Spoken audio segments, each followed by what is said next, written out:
2026 football বিশ্বকাপকে ঘিরে চাঞ্চল্যকর এক ভবিষ্যৎবাণী নিয়ে সামাজিক যোগাযোগ মাধ্যমে আলোচনার জন্ম দিয়েছেন ব্রাজিলের এক জ্যোতিষী। তার দাবি, টুর্নামেন্ট চলাকালে যুক্তরাষ্ট্রের মায়ামির একটি স্টেডিয়ামে ভিনগ্রহী প্রাণীদের উপস্থিতি দেখা যেতে পারে এবং ওই ঘটনায় শত শত মানুষ নিখোঁজ হওয়ার মতো পরিস্থিতি তৈরি হতে পারে। ভো বাহিয়ানা নামে পরিচিত জ্যোতিষী এলিসাঞ্জেলা দে সুজা জানান, একাধিক স্বপ্নে তিনি দেখেছেন ফুটবল ম্যাচ চলাকালে আকাশ থেকে বিশাল মহাকাশ যান নেমে আসছে।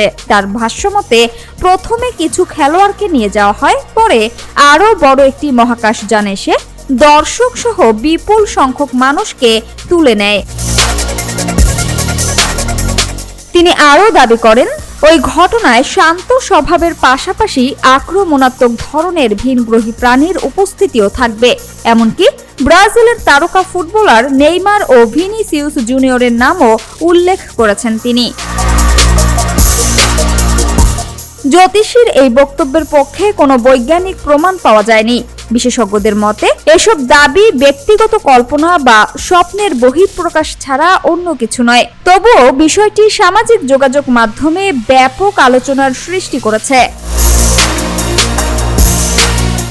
এদিকে অনেক নেটিজেন ভবিষ্যৎবাণীটিকে নিছক গুজব ও হাস্যরসের খোরাক হিসেবে দেখছেন। কেউ কেউ আবার মজা করে প্রশ্ন তুলেছেন, পৃথিবীতে এলে এলিয়েনরা কি সত্যি ফুটবল ম্যাচ দেখতে আসবে?